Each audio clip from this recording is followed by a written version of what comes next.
Hola, buenas tardes chicos, ¿cómo les va?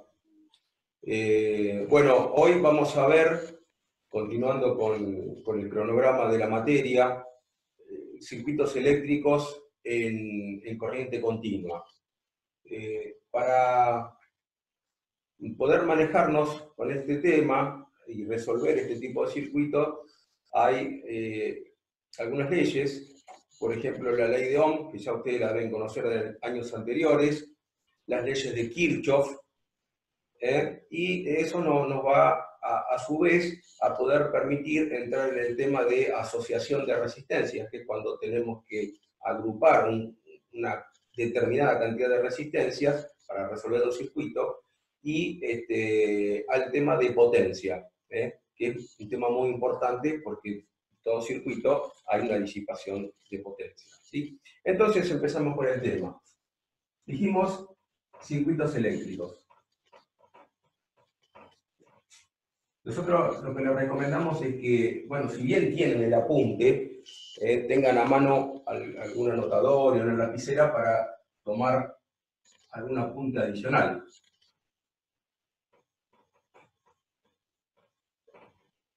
Bien. Ustedes saben que para que exista corriente circulando en un circuito, necesitamos que el mismo esté cerrado. Es el esquema que tiene en la primera parte del apunte, ¿sí? O sea que cerrando algún interruptor, ahí se va a dar la circulación de corriente, porque el circuito está cerrado. Pero bien, ¿qué se necesita para que circule corriente? Porque en definitiva dijimos que la corriente es el movimiento de cargas eléctricas, ¿sí? Vamos, como dijimos antes, trabajar desde ahora en adelante con el sentido convencional de la corriente. Por lo tanto, que va de positivo a negativo de la fuente de alimentación.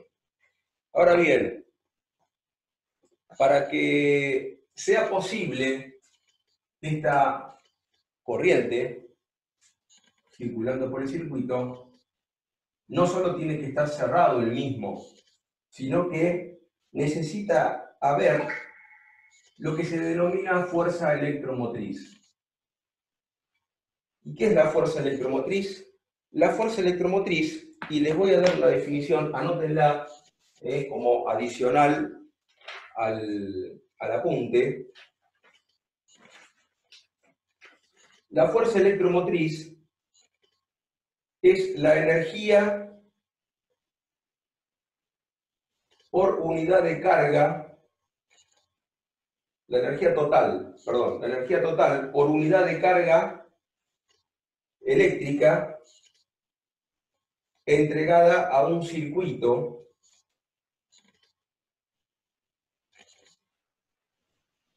de la cual dicha energía es la misma fuerza electromotriz. Ahora vamos a sintetizarlo esto. ¿Se ve bien la imagen? Porque acá me está pixelando un poco.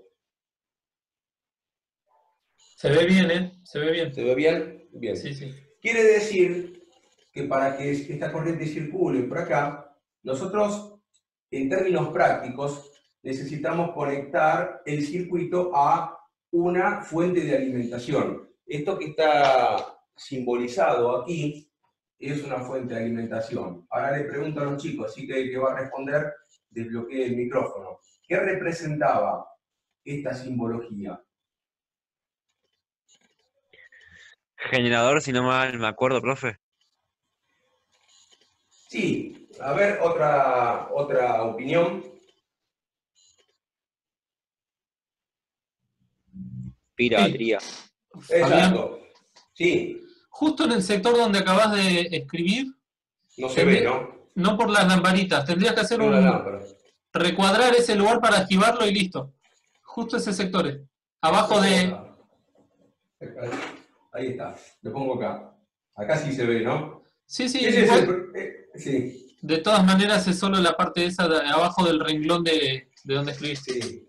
Sí, ese es el problema de los días nublados, porque cuando no está nublado, tengo una ventana acá y la verdad que la luz que entra no necesita ninguna luz artificial, entonces no hay reflejo, pero hoy hace falta. Está bien, Esquivamos esta parte entonces. Gracias por avisarme, porque de acá, de costado, lo veo en otra posición el reflejo. Bárbaro.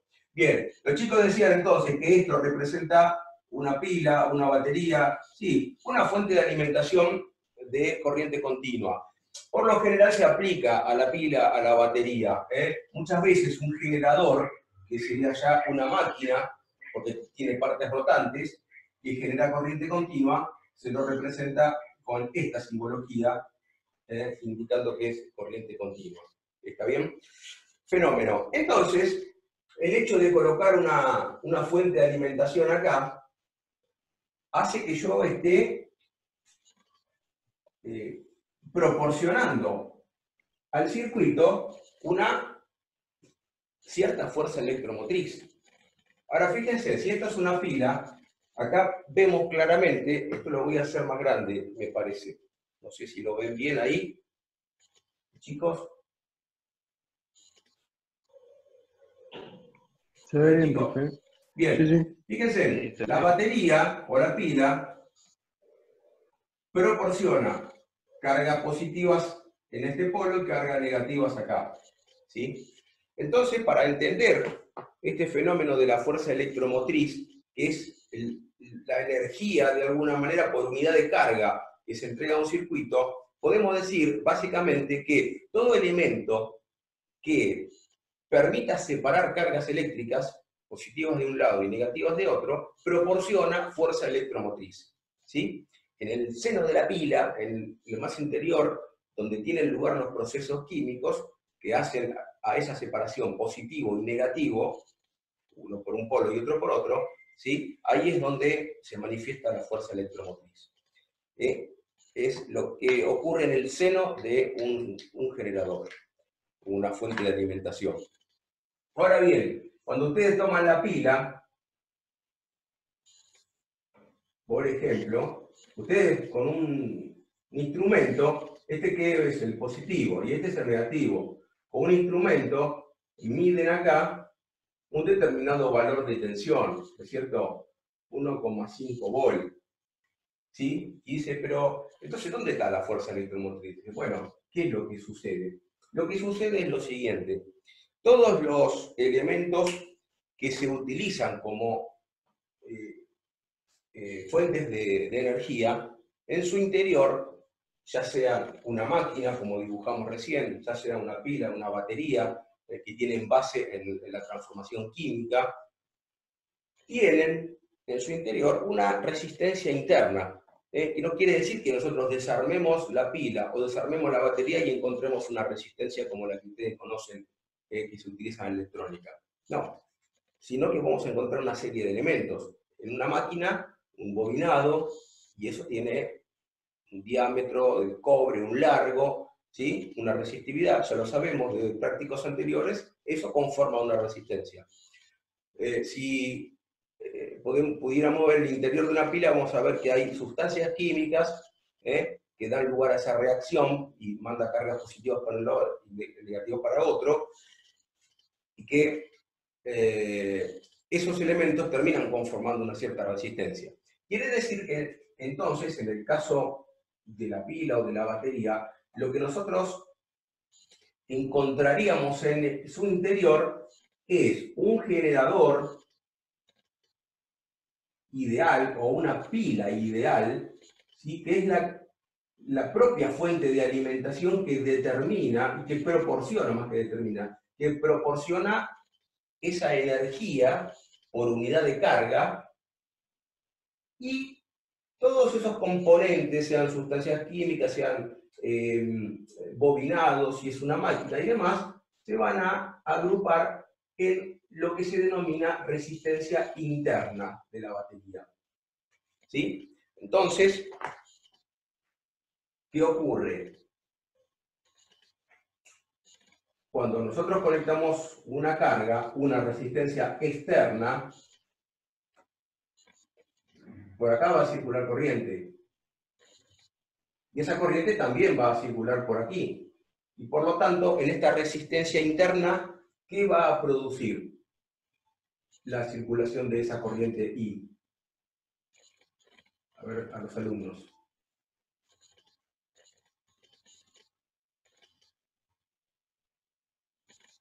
Algo habíamos charlado, chicos, en la clase anterior, y hoy lo vamos a retomar. Cuando por una resistencia circula una corriente, aparece en sus bornes una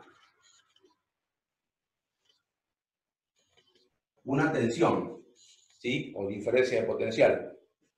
Bien, acá ocurre lo mismo. Acá hay una tensión interna, una caída de tensión, ¿sí? Por lo tanto, lo que nosotros vamos a tener disponible en los bornes de la pila, ¿sí? Es una determinada tensión, la tensión que medimos aquí, B. Ahora, eso es así cuando por acá circula corriente, porque si circula corriente, la circulación de esa corriente en esta resistencia produce esta caída de tensión.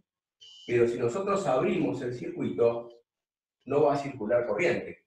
Entonces, lo que tenemos en los bornes de la pila, como acá esta caída de tensión, al estar abierto y no circular corriente, se va a cero, porque si no tengo corriente no tengo caída de tensión. Hoy vamos a hablar de eso, así que después, si ahora no le cierra mucho, después le va a terminar de cerrar.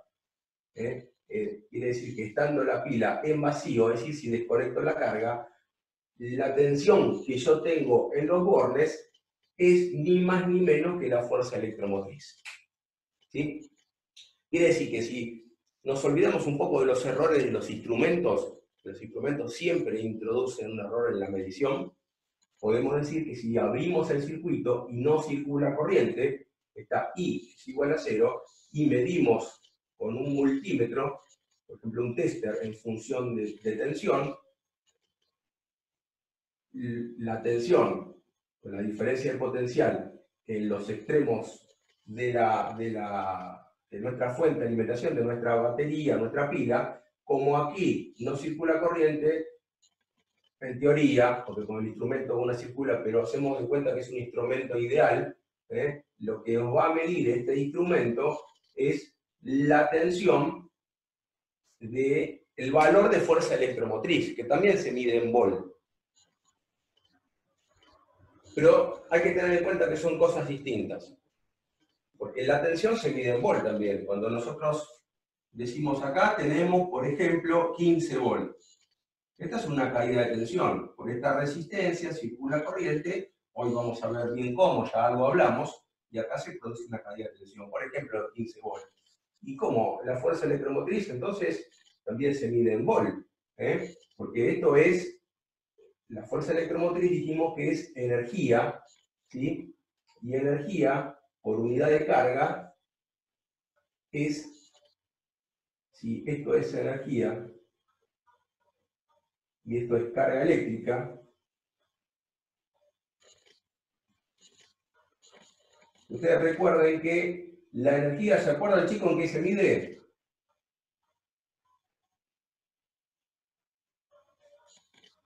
¿La qué, profe? La energía, ¿se acuerdan en qué se mide? ¿En qué unidad se mide?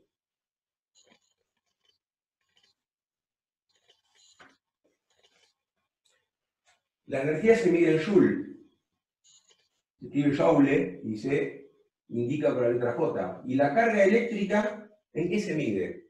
Que lo hicieron en el primer Watts. trabajo práctico. No. La carga eléctrica, cuando hablábamos de una partícula cargada eléctricamente que se movía, ¿se acuerdan? Ah, yo no estaba, profe. Se mide en Coulomb y se indica con la letra C. El Joule, ¿sí? Sobre el Coulomb, es el volt. Y la diferencia de potencial, ¿sí? Era el trabajo que había que hacer para mover la carga eléctrica. ¿Recuerdan que esto eran dos cargas eléctricas que se movían? Que en realidad se mueven con el sentido contrario. El trabajo que la fuente tenía que hacer para mover esas cargas eléctricas a través de la resistencia. Donde si tenemos una diferencia de potencial entre este punto y este, quiere decir que acá tenemos un potencial, supongamos, más elevado, y acá tenemos un potencial menos elevado. Este, con respecto a este, está a un potencial menor.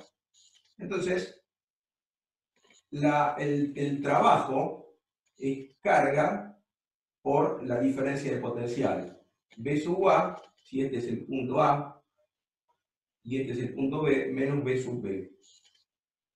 En conclusión, si nosotros despejamos lo que nos interesa, que es la diferencia de potencial, nos queda el trabajo sobre la carga. Ahora resulta que trabajo también lo podemos medir en Joule, y carga lo medimos en Coulomb, se escribe así. Lo pongo acá, tengo más lugar. ¿Mm? Y esto resulta que también es Volt, porque es lo mismo que eso, Joule sobre Coulomb. Esto es Volt. O sea, conclusión. La fuerza electromotriz se mide en la misma unidad que la diferencia de potencial, pero son dos cosas distintas, ¿sí? La fuerza electromotriz es la energía por unidad de carga que la fuente de alimentación proporciona al circuito para que, cuando esté cerrado, la corriente pueda circular por ese circuito. Y la caída de tensión es la diferencia de potencial que aparece en los bornes de una resistencia cuando esa resistencia está circulada por una determinada corriente. ¿Se entendió el concepto este de fuerza electromotriz y diferencia de potencial? Sí. Si alguno tiene alguna duda, quiere preguntar, adelante, ¿eh?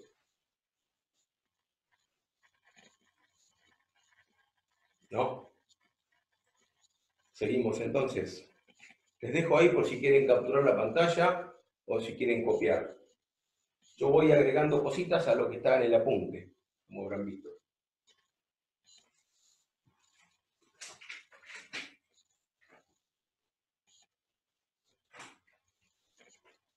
Bueno, yo sigo.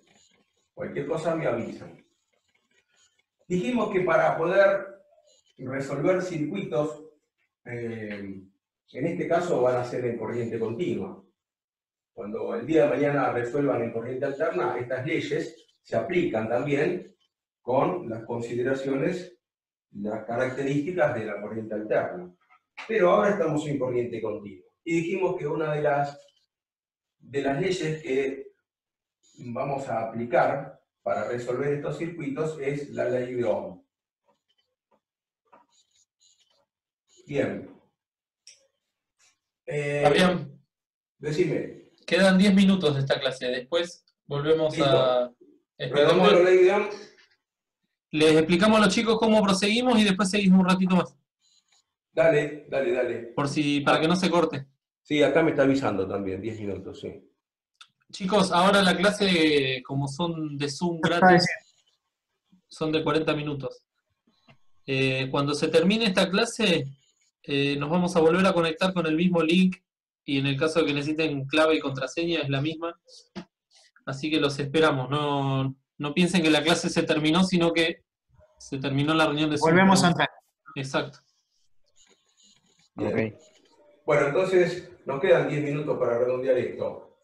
Hay un ensayo que se hace en laboratorio, nosotros lo hacemos, este año, bueno, lo vamos a representar acá, que consiste en aplicarle una tensión variable. Esto significa que eso es una fuente de alimentación que proporciona una tensión que la podemos variar, ¿sí? A un elemento. Supónganse que acá colocamos una barra de cobre, ¿sí? En definitiva, este elemento, ya vamos a ver qué representa. Y si sobre este circuito medimos la tensión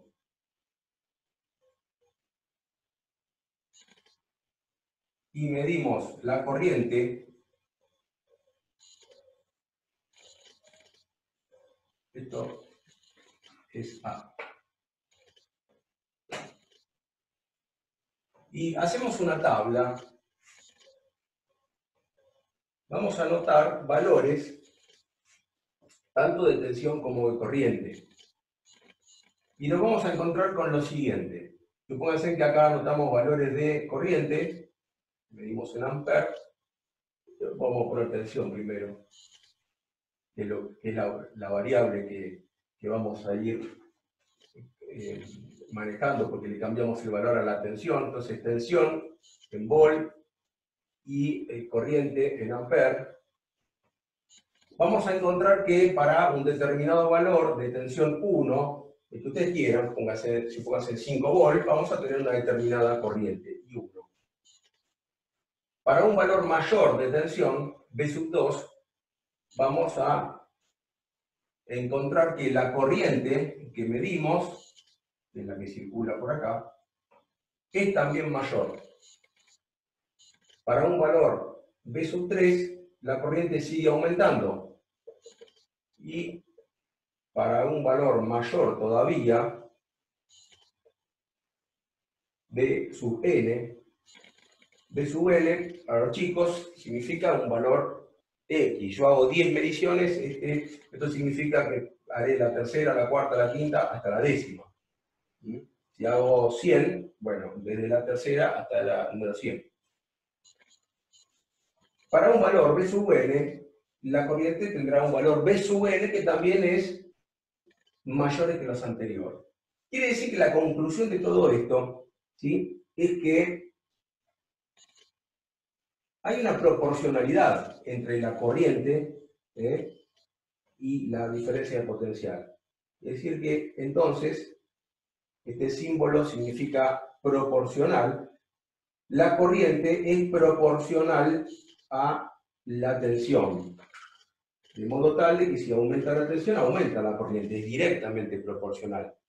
Ahora, para pasar de una proporcionalidad a una igualdad, necesitamos una constante. Y esa constante justamente es la resistencia del circuito, que en este caso está dada por esta barra de cobre. Ustedes saben que el cobre tiene una resistividad, que esa barra tendrá un cierto diámetro, que tendrá un cierto largo, por lo tanto tendrá una cierta resistencia. Con lo cual, esta barra de acá es equivalente a conectar una resistencia, la resistencia propia de esa barra o ese alambre al circuito. Finalmente, si ustedes grafican esto que está acá, le va a dar una recta, lo cual dice que la relación es lineal. Sí. Acá graficamos la tensión y acá graficamos la corriente. ¿Sí? Ustedes van a obtener una cosa así, por ejemplo.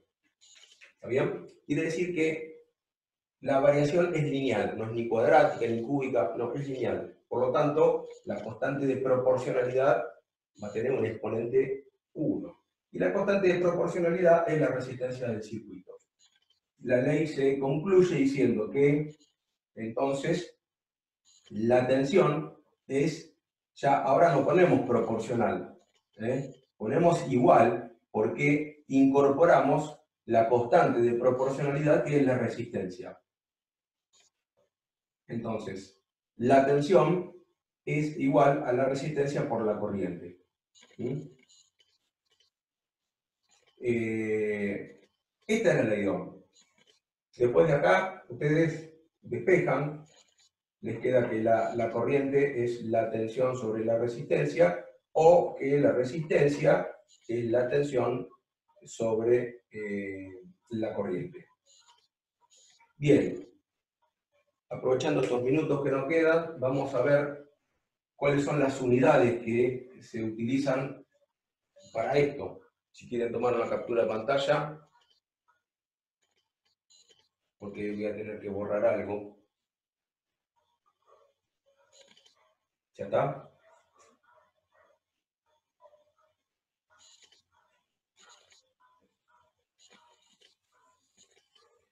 Bien, vamos a hablar de las unidades.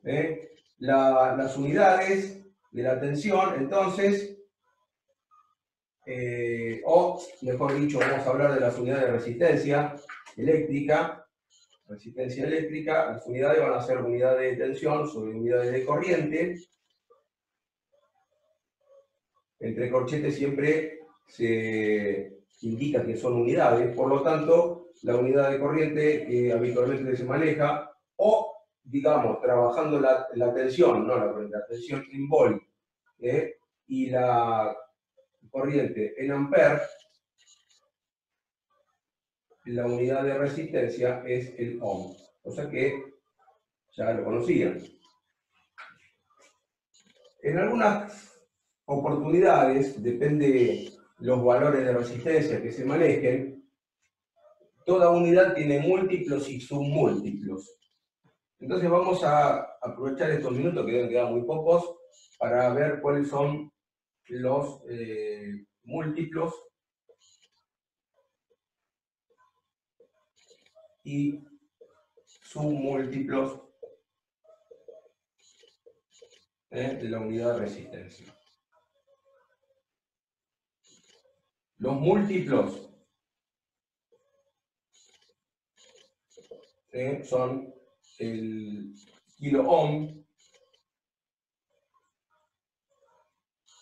que es 1 por 10 al cubo ohm. El megohm es 1 por 10 a la sexta ohm. Son las más habituales, ¿sí?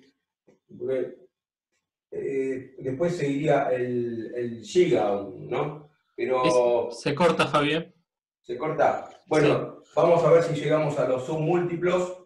Los pongo acá, los submúltiplos. Tenemos un miliohm